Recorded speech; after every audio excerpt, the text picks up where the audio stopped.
What up, Marsh Pod? We're taking a look today at overreacting to wins and losses and the futility of it. Teams are going to win, teams are going to lose, but yet we seem to have a infatuation with that. And plus, what's up with the SimWorld Hoops middle class? How serious should we take it all? All right, coming up.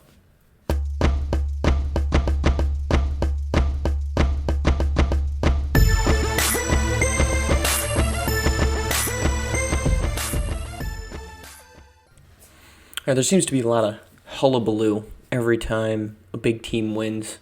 Last week was a great example of that. All of these top teams went down, and I think Beast of the East was the only team that avoided the loss among division leaders or would-be division leaders, and for good reason. We made a big deal out of it. Hey, this is great. This is look at this team. They're stringing together some wins. Look out for us.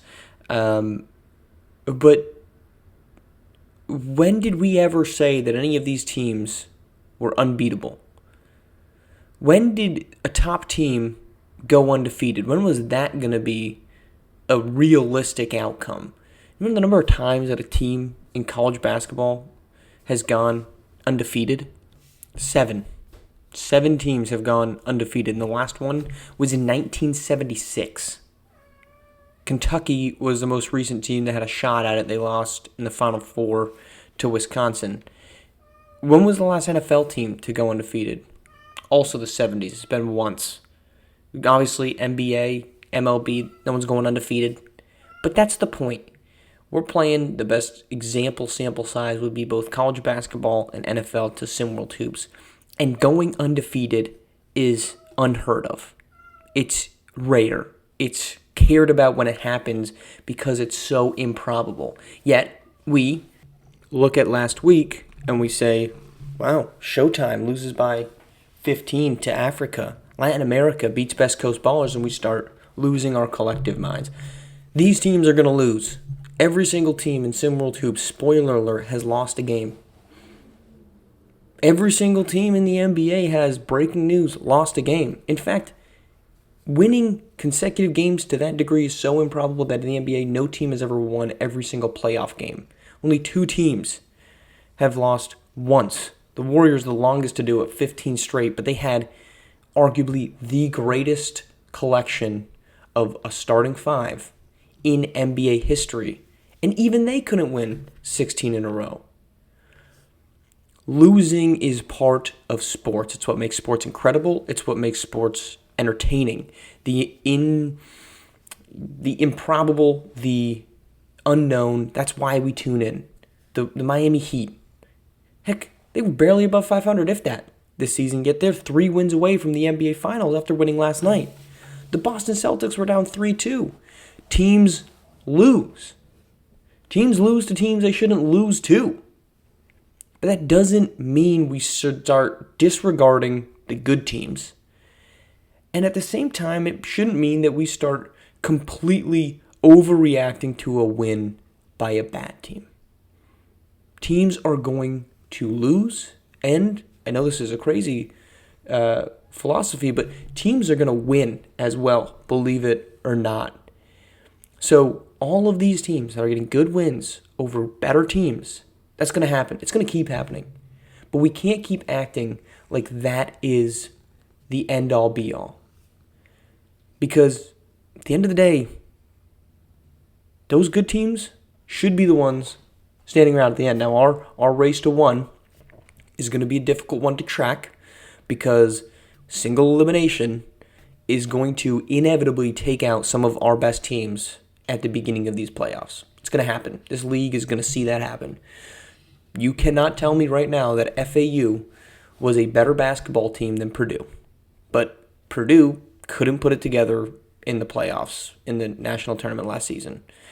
UConn was a deserving national champion, but if you look at the other number 1 seeds out there, Houston, Alabama, I'd struggle to believe that UConn would have beaten them.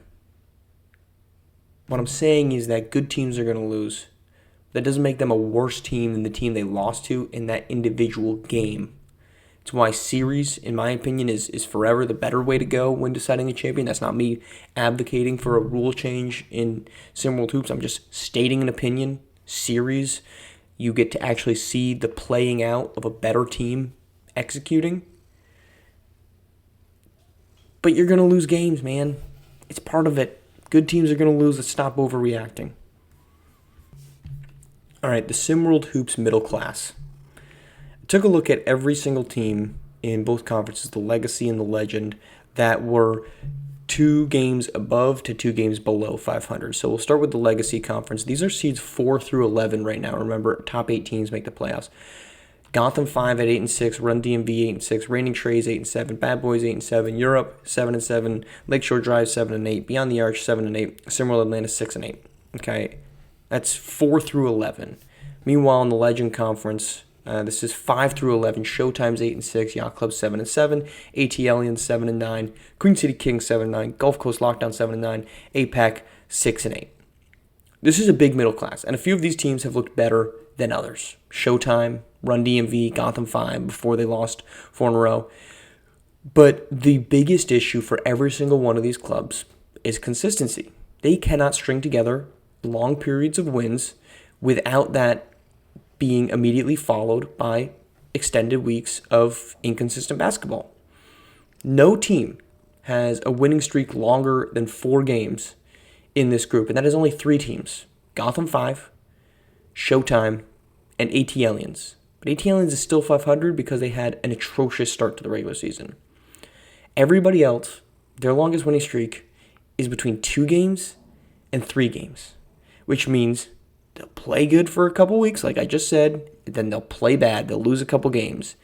Sure, some of those wins might be good ones. Oceania, not among this list, but just had a good win over Gotham 5. Teams like Africa, we already talked about that in the Open. But that's what this group is inconsistent basketball, both on each side of the aisle. Meanwhile, if you look at the top teams, I just took 4. I looked at Rocky, Lone Star, Bay Area, and H-Town. Just looking at 4 of the top teams. H-Town's longest streak is 4 games. They haven't lost twice yet. So you want to say, hey, well, Gotham 5, we've won 4 in a row. AT Aliens, we've won 4 in a row. Yeah, but you also lose multiple games. H-Town hasn't done that. Bay Area has a winning streak of 5+ games. None of those teams in the middle class has done that, of 5 games. Lone Star Basketball has a 5-game winning streak and has lost consecutive games once all season.